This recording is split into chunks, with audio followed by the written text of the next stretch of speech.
In this routine, we're going to start to develop some lower back and hip mobility to decrease any lower back pain and improve your lower back and hip mobility. So first, what we're going to do is start on all fours. And from here, we're just going to go into a simple cat and camel exercise. So to get into the camel position, we're going to tuck our chin in. We're going to lift our rib cage up, rounding our back. And into the cat position, we're going to come down, arching our lower back, looking straight ahead. So we're going to just go through around 6 repetitions to start, trying to increase that end range, stretch as much as possible, getting that full range. Okay, so as we've got used to that motion, we're then going to move into a lower back cap and camel. Now the difference is we're going to try and not move our mid back, but just working on rotating the hips. So simply imagine there's a rod going through your hips, and all you're going to do from here is you're going to just rotate those hips coming back and forwards. So from here, we're just arching our lower back, pushing our bum out a little bit, our hips, and then roll forwards, and then reverse that, turn the hips backwards, and we've got a bit more of a flatter back. So what we're going to do now is to increase that into the cat and camel. We're going to focus on tilting the hips backwards and forwards. So we're thinking in that cat and camel position. As we're bringing our bum in, we're going to squeeze our bum cheeks together. That's going to round our lower back. And then we're going to release that, pushing our bum right out, and then we're going to arch that back. Now you might feel some pain, discomfort. That's fine. We're just starting to oil up those joints, start to get them more mobile. And we're just going to go backwards and forwards, keeping our middle back flat and turning our hips backwards and forwards.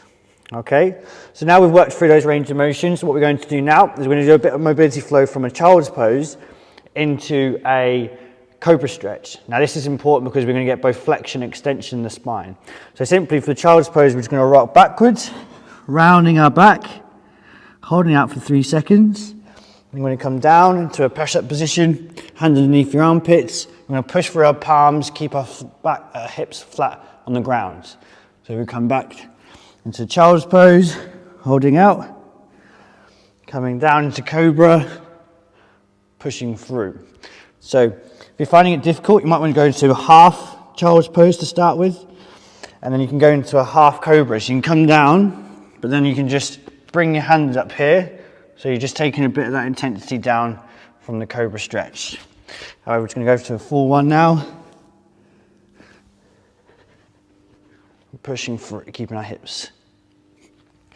So just working on doing this daily to loosen up the spine, loosen up the lower back, and keep things moving. So we're going to go for 2 more.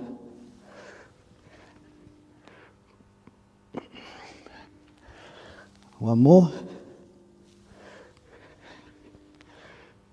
And then we're going to hold out here to deep breath and just relax everything apart from our arms.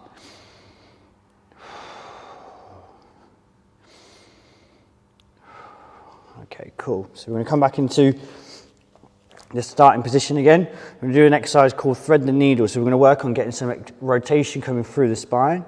So what we're going to do from here is we're going to take one arm and we're going to thread it through this gap here.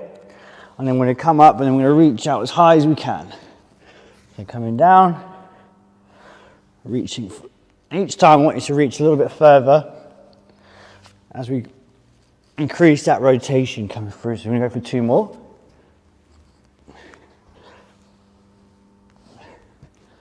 And then we're going to switch sides.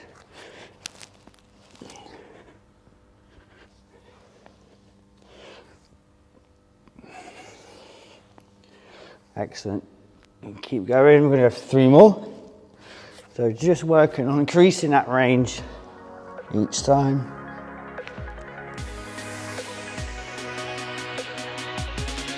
Good.